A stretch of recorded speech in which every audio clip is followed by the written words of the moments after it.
और फिर हाँ, अरे अरे तुम समझो तो मैं ज्ञान किसको कहता हूँ, ये तो समझ लो थोड़ी सी बात मेरी। हम ज्ञान किसको कहते हैं? आप झूठे झूठे पता नहीं कौन से ज्ञान की चर्चा कर रहे हो। अब भगवान भास्कर कहते हैं ज्ञान किसको है, पहले ज्ञान की परिभाषा समझो, पहले लाठी लेकर मत लग जाओ खंडन करने के लिए। हमारी बात समझो कि मैं ज्ञान किसको कहता हूँ। पारम ही आप्त कामम, बहुत बढ़िया है परिभाषा, याद रखने लायक। हाँ, यहाँ पर पारम ही आप्त कामम सर्व संसार दोष वर्जितम ब्रह्म अहम अस्मि इति आत्मत्वेन विज्ञाने कृतेन कर्तव्येन वा प्रयोजनम आत्मना अपश्यतः फल अदर्शने क्रिया न उपपद्यते। हम ज्ञान किसको कह रहे हैं? पारम ही आप्त कामम, जो परम तत्व को प्राप्त कर लिया, और परम तत्व के प्राप्त करने से उसके मन की सारी कामनाएं तृप्त हो गई। आप्त काम कहते हैं, आप्त काम माने सारी कामनाएं पूरी हो गई, अब कुछ करना बाकी नहीं रहा। सर्व संसार दोष वर्जितम, देखो यहाँ पर लगा है संसार दोष, हाँ सर्व संसार दोष। भगवान का एक एक शब्द, भाष्यकार का एक एक शब्द महत्वपूर्ण का है, कोई छोड़ने लायक नहीं है। आनंद गिरी महाराज एक एक शब्द पर टीका करते हैं। यहाँ पर हा लिखा है तो क्यों लिखा है, तब समझ में आता है। संसार दोष, सर्व संसार, संसार दोष माने यहाँ का दोष, सर्व लगा दिया, आप अनुश्राविक वाला भी समझ लो, क्योंकि देवता भी अस्नाया पिपासा से युक्त हुए थे। सर्व संसार दोष वर्जितम ब्रह्म अहम अस्मि, मैं ही ब्रह्म हूँ, मैं ही ब्रह्म हूँ। कैसे?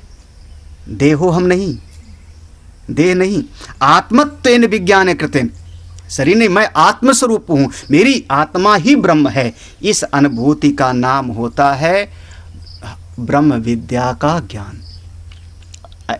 पूर्ण काम हो गया, समस्त संसार के दोष निवृत्त हो गए, और तब अपनी आत्मा को ही उसने ब्रह्म स्वरूप समझ लिया, सर्वव्यापक मेरी आत्मा, तो उसको हम कहते हैं ज्ञानी, वो है ब्रह्म ज्ञानी। और ऐसा ब्रह्म ज्ञानी होगा तो कर्तव्येन वा प्रयोजनम आत्मनः अपश्यतः।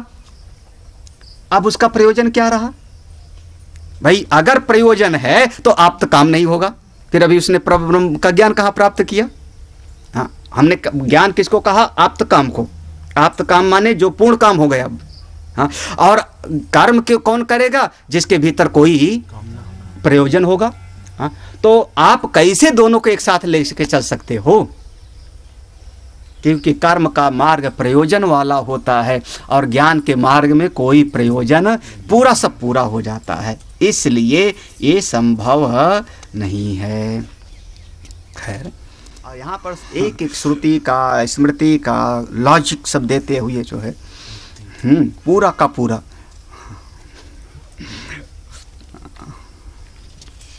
आगे देखो, और एक शब्द है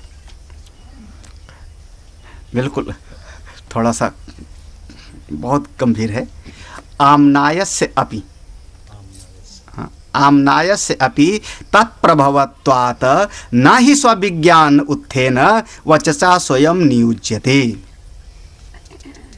मिला? हाँ, आमनाय, आमनाय कहते हैं वेद को, शास्त्र को। हाँ, अब ऐसे ब्रह्मज्ञानी से शास्त्र उत्पन्न हुए, ऐसे ब्रह्मज्ञानी मंत्र दृष्टा ऋषि हैं, जो ब्रह्मज्ञानी का लक्षण किया गया। तो वे जो ब्रह्मज्ञानी मंत्र दृष्टा ऋषि हो गए, उनसे शास्त्र पैदा हुए, तो जो शास्त्र है अब वो ब्रह्मज्ञानी को रूल नहीं कर सकते। फिर शास्त्र ब्रह्मज्ञानी पर हाँ तत्र को विधि को निषेधा, वो नहीं कर सकते। ना वचसा स्वयं नियोज्यते, तो ज्ञानी स्वयं प्रयोजन नहीं है तो ज्ञानी स्वयं नहीं करेगा, और शास्त्र चूंकि उसी से पैदा हुए हैं तो शास्त्र उनको कोई हुक्म दे नहीं सकता। हाँ, भाई नियमता मेरा बेटा मुझको हुक्म नहीं दे सकता, अब देवे अलग बात है, लेकिन नियमता वो मुझको आज्ञा नहीं दे सकता, क्योंकि मुझसे पैदा हुआ है। हाँ, उसको मेरा आज्ञा का पालन करना चाहिए। ऐसे ही शास्त्र फिर ऐसे ज्ञानी को, खैर अब ये सब तुम लोग जो है पूरा का पूरा, अरे थोड़ा सा महाराज कुछ अपने आप पढ़ लेना। यहाँ पर जो कर्मकांडी था एक बात और कह दिया, उसने कहा 3 ऋण हैं। ऋण प्रतिबंधस्य, कर्म नहीं करेगा तो उसका ऋण कैसे समाप्त होगा? सही बात। ऋण पितृ ऋषि ऋण।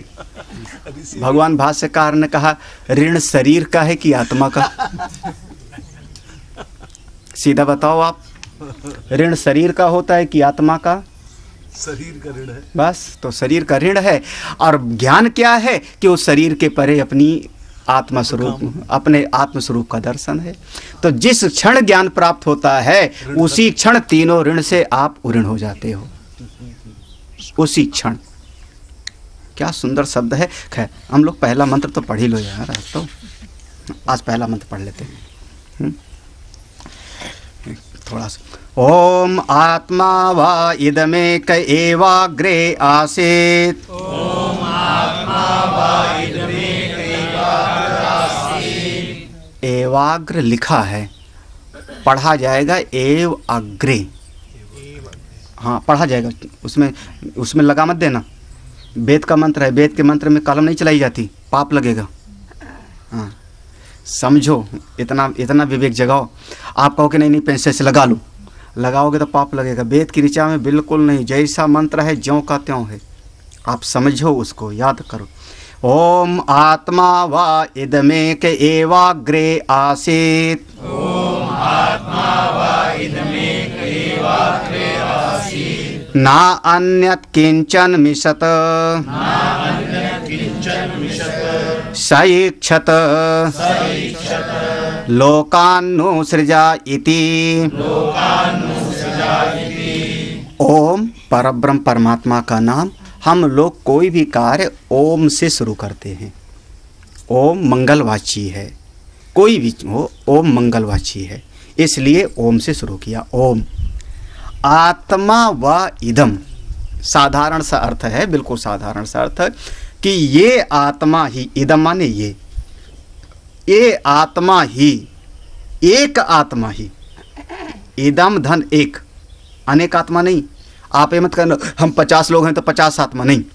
ये एक आत्मा ही सृष्टि के पहले, एव अग्रे, सृष्टि के पहले ये आत्मा ही थी। ना अन्यत किंचन, किंचन, इस आत्मा के अलावा और कुछ भी नहीं था। इस आत्मा के अलावा और कुछ भी नहीं था। सईक्षत, सईक्षत, इस आत्मा ने देखा, विचार किया। क्या? लोकानुसृजा, लोकों की रचना करूं, लोकों की रचना करूं।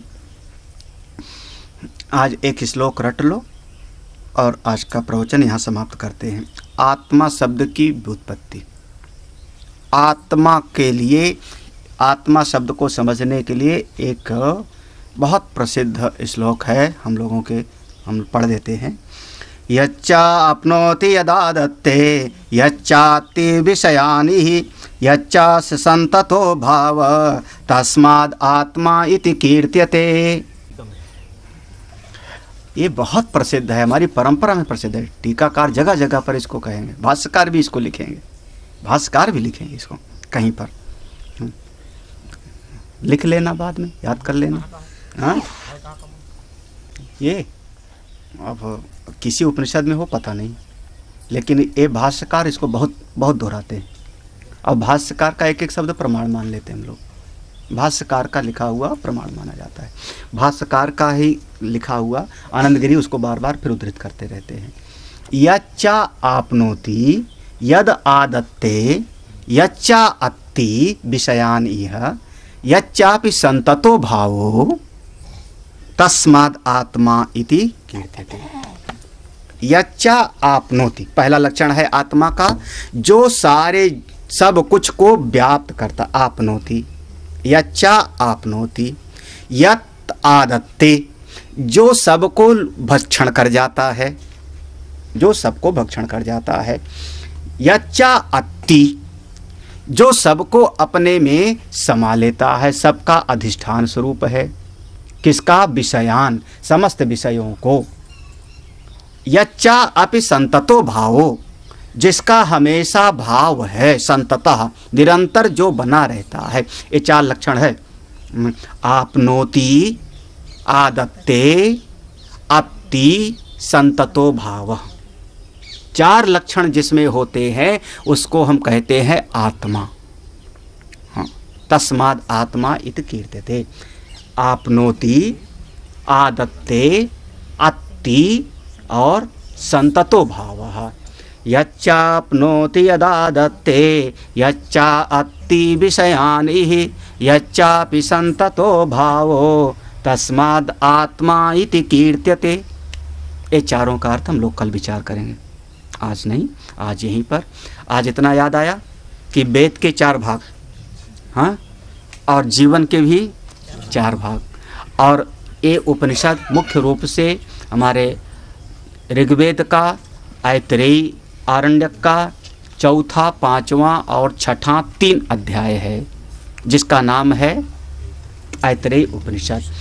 और सीधा सा सिद्धांत है कि ऐतरेयी उपनिषद सन्यासियों की विद्या है। अब उसको जरा सा हिसाब लगा लो कि 3 प्रकार की तृष्णा ना होवे तो हम सन्यासी हैं, कपड़े चाहे जैसे हो में। लेकिन भगवान भाष्यकार स्पष्ट कहते हैं कि अकर्मी होवे, अभी कर्म में उसकी प्रीति ना होवे, कर्म में ज़्यादा लगन ना होवे, अकर्मिणः च। अब ठीक है, आप समझ लो, अगर तीनों तृष्णा नहीं होगी तो कर्म क्यों करेगा? वित्तेषणा नहीं, पुत्रेषणा नहीं, लोकेषणा नहीं, हाँ? लोकेषणा भी नहीं तो कर्म क्यों करेगा? हाँ? तो अकर्मणि अकर्मिणः च, तो वही इस ब्रह्म विद्या को पचा पावेगा।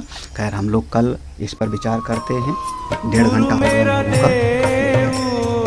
ओम पूर्णमदः पूर्ण।